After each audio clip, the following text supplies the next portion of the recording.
But my granddaughter almost got her finger cut off in an accident a couple weeks ago.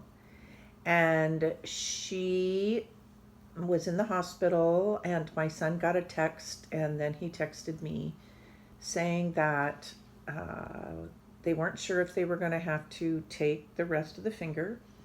And so my husband suggested that my son and I go to Washington State to be there for our granddaughter.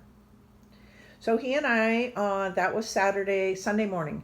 Tuesday, we got on a plane and we went north to Washington State, where she lives with her mother and her sister.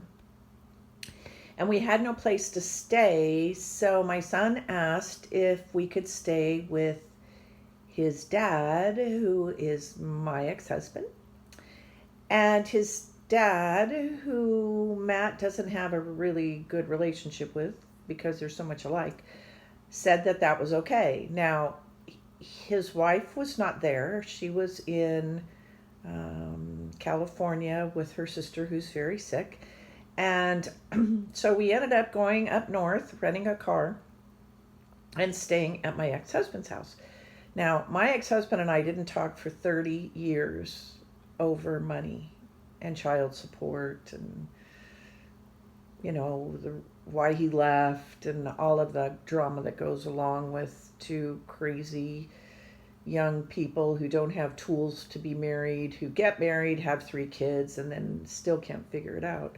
So I was a little tentative about going. I didn't know what to expect. I talked to God a lot about this one. Anyway, we got there and the trip was magical. That child brought together her dad and her mother, brought together myself and my ex, and gave us a chance to really set aside our own egos and our own, oh gosh, our own memories of the past and the wounds of the past, so that we could be together as a family and act like grown-ups. I've done a lot of work around how I felt about my ex-husband, and we were able to talk on this trip in a way that we've never talked before. There was so much honesty and there was so much intimacy, and we talked about the breakup of our marriage. And he shared with me that one of the things he learned while he was married to me was that all I ever really wanted was for him to listen. And that if he could have done that for me, maybe our marriage could have been saved. But he didn't learn it and he didn't understand it. So he said he took that learning lesson into the marriage of the woman he's married to now, who I love and adore, who has been a great stepmom to our children. And he said, I believe I'm a better man for having been with her, and I hope she feels she's a better woman for having been with me. And they've been married for a long time. He got married to her about 6 months after he left me. And what I realized when we were together is that it's so much easier to be angry and to be the victim than it is to look in the eye of the father of your children, someone you loved. I did. I loved him. And someone that I still love. And allow myself to feel the deep sadness that goes along with the breakup of a marriage. I didn't get married to him so that I could get divorced 10 years later and raise 3 kids on my own. I don't think he married me with that intention as well. But we didn't have the tools. Maybe we didn't have the willingness, I don't know, to figure it out. And so I got to look at him and share with him things about my sense of sadness, and he got to share with me his. It doesn't mean we're not happy with our life today. It just means that there's a tremendous loss. And I never really wanted to look at that.